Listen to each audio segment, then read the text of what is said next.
Good evening. Today is February 4, 2026, and this is Tribune at the Moment. I'm Patricia Ramirez.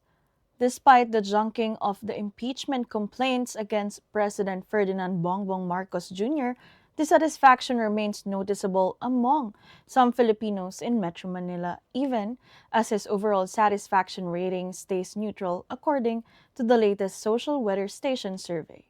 We asked our Katribus how they feel about the decision and the survey results. Here's Jared Orculio on the streets. Base sa survey na inilabas sa Social Weathering Station o SWS itong nakaraang Merkules, patuloy na bumababa ang satisfaction rating ni Pangulong Bongbong Marcos. Kasalukuyang nasa 43% ang dissatisfaction rating ng Pangulo, habang 40% naman ang satisfaction rating niya. Ngunit, ano nga ba talaga ang pulso ng masa?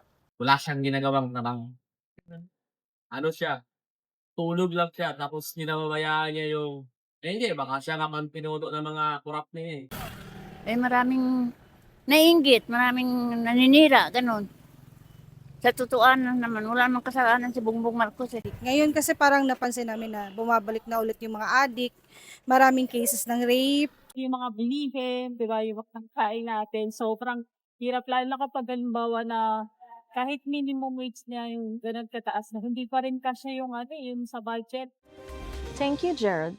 Public opinion remains divided on President Marcos's leadership, while some Katribos see the SWS survey as an attempt to discredit the administration, and others say it reflects real concerns over ongoing issues.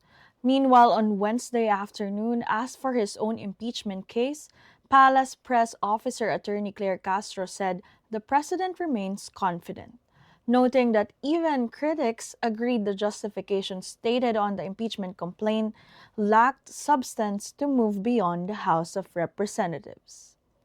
For more news and updates, subscribe to Daily Tribune's print edition, visit tribune.net.ph, or follow our social media accounts to be part of the Katribo community. Once again, this is Tribune at the Moment, delivering news without fear, without favor.